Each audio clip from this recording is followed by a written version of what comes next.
Il était une fois, dans un pays lointain, une charmante jeune fille au grand cœur. Comme sa mère était morte, son père décida un jour de se remarier avec une femme cruelle, qui avait 2 filles aussi méchantes qu'elle. La marâtre et ses filles traitaient la jeune fille très durement. Va-t'en, tu n'as pas à t'asseoir à notre table. Allez, tu n'as rien à faire avec nous. Oups, ma tasse est tombée. Ramasse-la et nettoie. Allez. Pendant que les 2 sœurs sortaient pour aller s'amuser, elle devait rester à la maison pour s'occuper des tâches les plus ingrates. Tout le monde à la maison l'appelait Cendrillon, car quand elle était fatiguée, elle allait s'asseoir près de la cheminée, son chat sur les genoux, pour tenter de se réchauffer devant les cendres chaudes. Un beau matin, la famille reçut une invitation en provenance du palais. Un grand bal sera donné ce soir au palais en l'honneur du prince. Toutes les jeunes filles à marier y sont invitées. La belle-mère commença à préparer ses filles pour le bal, et Cendrillon fut obligée de les aider.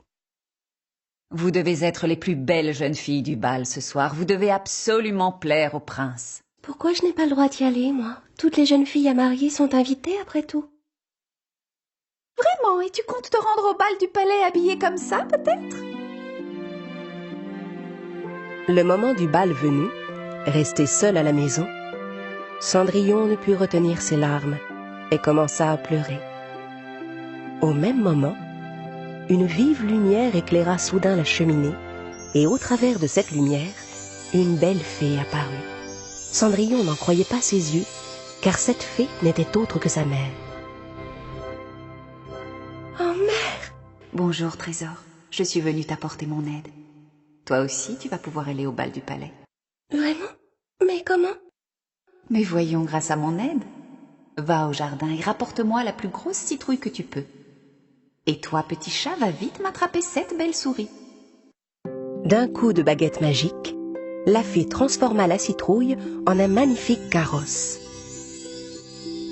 Puis elle dirigea sa baguette vers les souris. La première fut instantanément changée en cocher. Les 6 autres devinrent 6 beaux chevaux blancs. Et à ton tour maintenant. J'ai l'air d'une vraie princesse.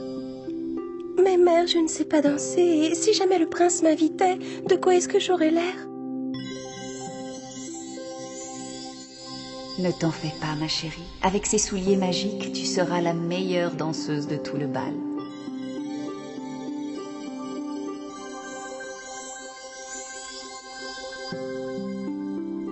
Il faut que tu danses avec le prince. Mais surtout, n'oublie pas, mon ange. Au 12e coup de minuit, la magie disparaîtra. Tu dois absolument quitter le bal avant que minuit sonne. Oh, merci, merci, mère, c'est tellement merveilleux. Je serai rentrée avant minuit, je vous le promets. Mère, est-ce que nous nous reverrons? Je suis toujours à tes côtés, mon trésor.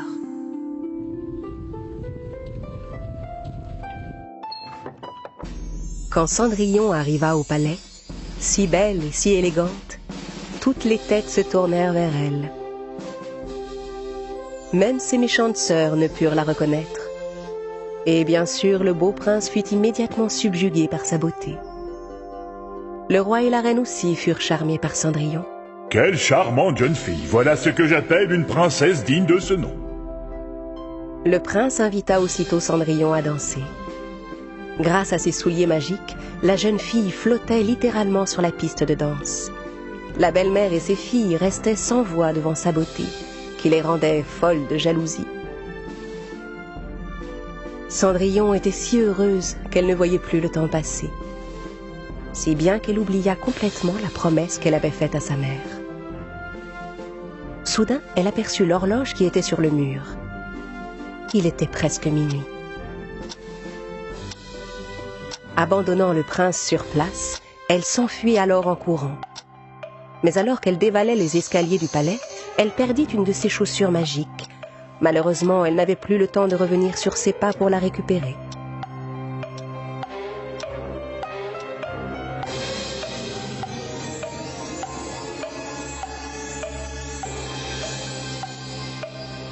Le prince, qui courait derrière elle, trouva la chaussure sur une marche et la ramassa. Trouvez la jeune fille à qui appartient cette chaussure. Traversez tout le pays s'il le faut, mais retrouvez-la moi. Les gardes du palais parcoururent tout le pays, frappèrent à toutes les portes et firent essayer la chaussure à toutes les jeunes filles du royaume. Mais le soulier n'allait à aucune d'entre elles. Finalement, ils arrivèrent à la maison de Cendrillon, où les 2 filles de la belle-mère essayèrent la chaussure. Mais poussez plus fort, enfin, ça va rentrer. Mais oui, voyons, ma fille a les pieds un peu gonflés en ce moment, la fatigue sûrement. Mais le soulier n'allait à aucune des 2 filles.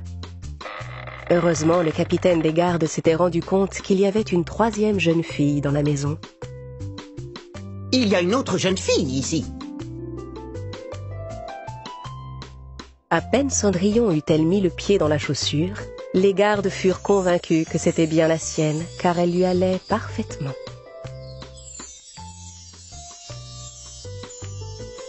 Je vais vous demander de nous accompagner au palais, jeune dame. Notre prince vous y attend. Les gardes conduisirent donc Cendrillon au palais. Quand le prince vit Cendrillon, il la reconnut aussitôt. Il était tellement heureux de la revoir. Il s'agenouilla devant elle et la demanda en mariage. Princesse, voulez-vous m'épouser?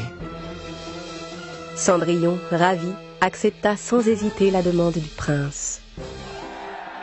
Et ensemble, ils vécurent heureux pour toujours.